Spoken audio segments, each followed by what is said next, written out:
دي قصتي ازاي بدأت شغل من وانا في سن صغير لحد ما سافرت واشتغلت مع اكبر البراندات في العالم. انا بس عايز اقول لكم ان انا هنا اصلا في تصوير ايفنت، عايز اوريكم المكان من بره عامل ازاي. بصوا، المفروض ده الايفنت هنا، وبعدين لقيت روم شغلتها وقلت اصور لكم الفيديو ده عشان انا ديديكيتد ان انا كل يوم انزل لكم فيديو. وده السيت اب، كرسي، ترابيزه، واللينس ساندها على الموبايل عشان تكون مرفوعه. بعد ما خلصت دراسة في ثانوية عامة وأنا مستني النتيجة، في الوقت ده كنت عايز أشوف إيه شغفي، إيه حلمي، إيه الحاجة اللي أنا حابب أعملها طول الوقت. فبدأت إن أنا مثلا أنزل كتب في مجالات كتيرة وأقرأها. بدأت إن أنا أتفرج على دوكيومنتريز، على أفلام، أشوف ريكومنديشنز الأفلام.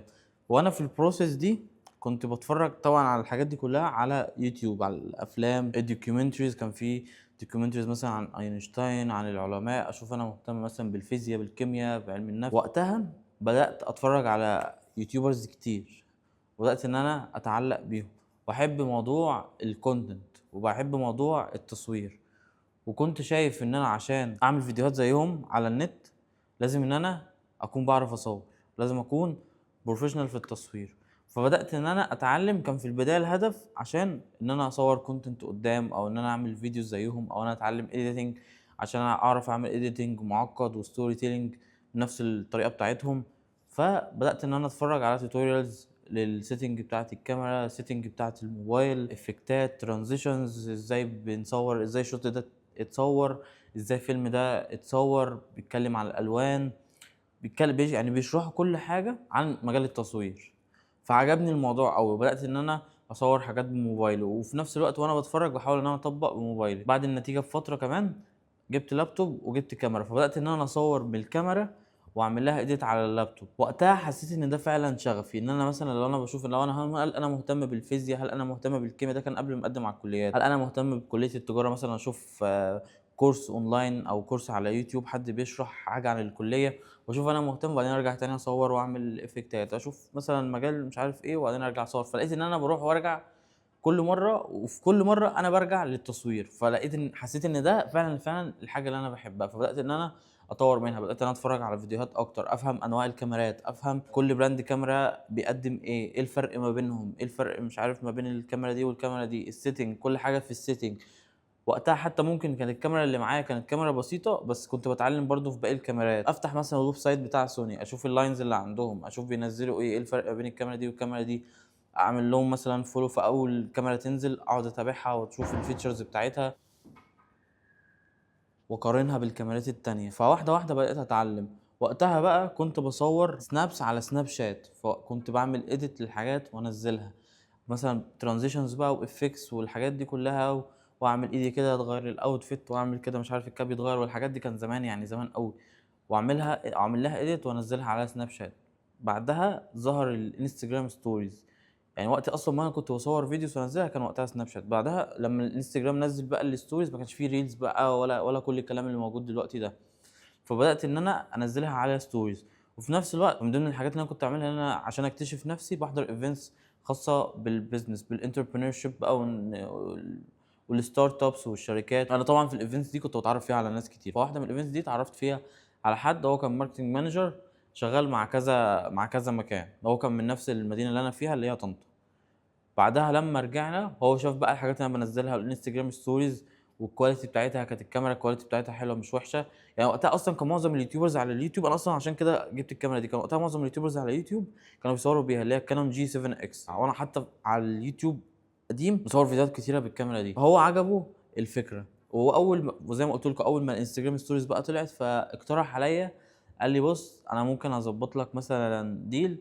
دي كان اول شغل خالص ليا. ممكن اظبط لك ديل لما اكلم مثلا حد من الشركات اللي انا شغال معاها واعرض عليهم ان احنا نعمل لهم انستجرام ستوريز بالستايل اللي انت بتعمله، بس مش بوست، يعني مش هعمل لهم فيديو فيه بقى افكتات والوان والكلام ده كله وينزلوا بوست، لا هينزلوا ستوريز. فوافقت على الفكره وبدانا تنفيذها تقريبا بعدها بكام يوم. ورحت بقى صورت مكان، كان جابوا لي لايتنج، جابوا لي حاجات كتيره وساعدوني، وكنت بقى مع الشيفات. كان اول مره خلاص، يعني اول مره بجرب بقى وبتعلم. بس كان في دماغي كان في حد على اليوتيوب اسمه دانيال شيفرد. فهو كان يعني انا كنت بصور وقتها كافيه، فدانيال شيفرد ده كان بيعمل توتوريالز عن ازاي تصوروا الاكل والكاتس بقى والبيرولز والحاجات دي، فانا كنت بحاول بقى ان انا اقلده. فكنت بعمل بقى مع الشيف اقول له تجيب البلاستر بتاع السلوفان اللي هو بيتلف فيه الاكل ده، ونحطه بقى على الخلاط من فوق، وبعدين الزق الكاميرا فيه، فتجيب الحاجات وهي بتعمل لها ميكس، وبعدين السكينه حرك السكينه واحده واحده، واقوم متحرك معاه بالكاميرا. وقتها بقى كنت خلاص بفولو الفيديو 100%. فالفيديوز دي كانت بتعجب الكلاينتس، وفي ساعات ممكن الكلاينت كمان ينزلها بوست مع ان هو الديل ما كانش بوست. وبعدين بدانا بقى ان احنا نظبط معاهم ديلز ان هو يبقى فيه بوست، وبعدين بدا انه يبقى كذا فيديو مثلا مع الكلاينت ده، وبعدين بداوا الكلاينتس ان هم يزيدوا. يعني دي بقى كانت وقتها بقى عملناها من ضمن الباكج انا وصاحبي، ان هو بيعمل لهم حاجات تانية سوشيال ميديا ومن ضمنها الفيديوز دي. فدي كانت اول حاجه في شغل. وقتها كمان انا كنت بصور كونتنت على يوتيوب، اشتغلت تقريبا في الموضوع ده حوالي 6 شهور ان انا بصور مع اماكن تبعه. وبسبب بقى الكونتنت بتاع يوتيوب كان عندي واحد صاحبي كان عايش مع يوتيوبر، وقال لي ان هو محتاج اديتور. فرحت عملنا مش انترفيو بس، عملنا تيست كده لديمو الفيديو. هو كان الفيوز بتاعته كان مثلا 2 مليون 5 مليون، ممكن اعلى فيديو كان جايب 10 مليون بس من زمان مثلا 4 سنين او حاجه. فكان عملنا بقى وقتها اتفاق، قلت له يعني عشان انا كنت طالب مبلغ معين وعايز رقم تاني، فقلت له طب انت هتديني الرقم ده مثلا لو الفيديو اللي انا بعمل له ايديت ده جاب 5 مليون في يوم. وعملت الفيديو بقى كان طويل، وكان فيه تقريبا مالتي كاميراز، كان هايد اند سيك اللي هو حد بيستخبى ويدور عليه وكده. بس كان فيديو طويل يعني مش عارف 24 دقيقة مثلا، والماتيريال ساعتين ونص 3 ساعات وكذا كاميرا. فكان فيديو طويل جدا. المهم ان انا خلصته تقريبا في 12 ساعة متواصل. الفيديو جاب في يوم 10 مليون. بعدها خلاص اتثبت بقى، اشتغلت تقريبا في الموضوع ده سنة ونص. وفي نفس الوقت كنت بنزل اجازات واصور بقى المطاعم والكافيهات والعيادات دي. وبعدها بدأت انزل الشغل بتاعي على بيهانس، ومن بيهانس بدأ يجي لي ناس من طنطا، من نفس المكان اللي انا فيه، او بدأ يجي لي ناس من القاهرة. فبدأ الموضوع بتاع التصوير يكبر، وكان واخد حيز اكتر من الكونتنت. يعني كنت شغال فيه ان انا بصور لحد او بعمل له اديت بس، فده كان بيدخل لي عائد. وفي نفس الوقت التصوير بقى البروفيشنال مع الشركات. فوقتها بقى بدأت ان انا اعمل ابجريد، عملت ابجريد للكاميرا، جبت جيمبل للكاميرا، جبت مايك، يعني جبت كل حاجه. ففضلت بقى اعمل شيفت من ده لده، وفي نفس الوقت كنت محافظ ان انا انزل الكونتنت بتاعي. وبعدها بقى ظهر تيك توك والريلز. كنا في كوفيد. وقت كوفيد ده كان بالنسبه لي احسن وقت، لان احنا كنا قاعدين في البيت وبنصور فيديوهات وانا بعمل لها اديتنج، كناش بنطلع بره. وكان الفيديوهات دي بتتشاف كتير جدا لان الناس كانت قاعده في البيت. فده بصراحه كان من احسن الاوقات في حياتي. بدات بقى بعدها ان انا اشتغل مع كذا كونتنت كريتور. وقتها كان زي ما قلت لكم الانستجرام عمل الريلز بعد ما التيك توك بقى موجود، فبدات ان انا انزل كونتنت عليه، وبنزل في نفس الوقت على يوتيوب وفيسبوك. وكان فيديوز بتاعت فيسبوك دي كانت بتجيب ملايين وممكن 2 مليون في يوم.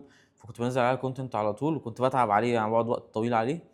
فوقتها بدا بيجي لي بقى براند ديل، فده ساعدني اكتر ان انا اي حاجه كانت بتجي لي كنت بعمل انفستمنت في الايكويبمنتس، لان كنت شايف ده المستقبل، ده الحاجه اللي انا عايز اعملها، دي الشغلانه اللي انا حاببها فعلا من قلبي. وفضلت اعمل بقى كل الحاجات دي، اللي انا اصور لكلاينتس كونتنت بروفيشنال، ان انا اعمل كونتنت لناس تانية، وان انا اعمل كونتنت عندي وانزله. فضلت اعمل الثلاث حاجات دول. وكنت واصل يعني اخر فتره في مصر كنت واصل للبيك، ان انا بيجي لي ديلز بارقام حلوه ومن شركات كبيره، وبشتغل مع ناس كبيره في الكونتنت. والشغل بتاعي اللي هو الشغل البروفيشنال كل شهر مثلا هم ثابتين بيبقى عندنا كذا عدد من البروجكت. يعني اخر شهرين 3 ليا في مصر دي كانت من احسن الشهور في حياتي. وقتها كمان حتى رحت ايكيا وغيرت اوضتي كلها وغيرت الدهان وجبت حاجات كتيره جدا للاوضه. انا حتى لسه لحد دلوقتي حالا في الكياس بقى لها تقريبا 4 سنين او 5 سنين، ومعرفش حتى ممكن الاسعار بتاعتها تكون عاليه جدا. بس انا قررت وقتها، انا حسيت ان انا لو كملت على كده في المستقبل همل كشغل بروفيشنال، ان انا مش بتطور قوي. فكنت شايف ان دي احسن وقت ابدا بقى من الزيرو. انا خلاص انا عرفت انا عايز اعمل ايه، محدد اهدافي، عندي فيجن، عايز اتطور اكتر. وكنت شايف ان انا وصلت لمرحله مش هتطور قوي، بس ممكن استمر عليها مده كبيره وتدخل لي عائد كبير وحلو وكل حاجه. بس انا مش عايز ده، انا عايز اطور من نفسي، عايز اطور من السكيلز بتاعتي. فوقتها جالي السفر بتاع دبي. كنت ناوي ان انا اسافر 20 يوم سياحه واشوف الدنيا، ولو عجبتني ارجع مصر واحوش شويه وبعدين ارجع تاني. ولكن اللي حصل ان انا لما جيت هنا اول يوم عجبني البلد، قلت خلاص انا هستقر هنا، انا هقعد. حتى انا فاكر عملت فيديو يومها، تاني يوم ان انا كنت متحمس. مش تاني يوم، لا، عملته بعد شهر، وقلت ان انا متحمس وان انا شايف حياتي هنا وان انا مبسوط جدا. لما جيت هنا بدأت بقى ان انا اقدم على لينكد ان وانديد. وبعدها اول شغل جالي كان من على انديد كمصور، وبعدها بقى بدات اتنقل، وبعدها بدات ان انا اتعرف على ناس اكتر، وبدات ان انا ابقى اكتف على لينكد ان، واقدم على شغل على لينكد ان، واقوي البورتفوليو والسي في بتاعي. في اول شركه مثلا اشتغلت معاها كنت بصور كتير، فكنت بعمل بطلع فعلا اطلع احسن حاجه عندي واتعلم. و... واشتريت كورسز مدفوعه، كان في كورسز كتيره غاليه انا اشتريتها. كورسز مثلا الكولرنج، ازاي اعمل ساوند ديزاين، اديتنج للبروفيشنالز، ازاي احكي الستوري، ازاي اعمل فلتريشن الماتيريال، حاجات كتيره ديب قوي. دي ساعدتني جدا بجد في حياتي. انا من يومها وانا مؤمن ان الكورسز البيد هتديكوا فايده اكتر من الكورسز الفري او الفيديوهات الفري اللي على اليوتيوب، عشان الناس فعلا اللي بيبقى عندها اكسبيرينس قويه جدا وعايزه تشتريها، مش هتشتريها فور فري، هتشتريها بفلوس. بعدها بدات اتطور في شغلي واتعرف على ناس كتيره ويبقى عندي كونكشنز، وهي اصلا البلد هنا قايمه على الكونكشنز، المعارف، يعني انتوا عارفين حد فيرشحكم او تشتغلوا معاه وهكذا. وبس ده قصتي في ازاي عرفت ان ده شغلي، وازاي اشتغلت، وازاي جبت كلاينت. اتمنى الفيديو يكون فاتكم، اتمنى الفيديو يكون عجبكم. انا عايز اقول لكم ان انا مرهق جدا، الوب بتقول لي ان انا الريكفري بتاعي 8%، بقالي يومين تقريبا ما بنامش، يعني من امبارح للنهارده نايم ساعتين، مرهق جدا. قلت لازم اصور الفيديو ده، وده كان كل حاجه. لو عجبكم الفيديو ما تنسوش تعملوا لايك وسبسكرايب، وقولوا تحت في الكومنتس ازاي عرفتوا ان ده شغلكم، ازاي عرفتوا ان دي الحاجه اللي انتوا بتحبوها، هل انتوا لسه تايهين ولا لا. وبس ده كان كل حاجه، اشوفكم الفيديو الجاي، سلام.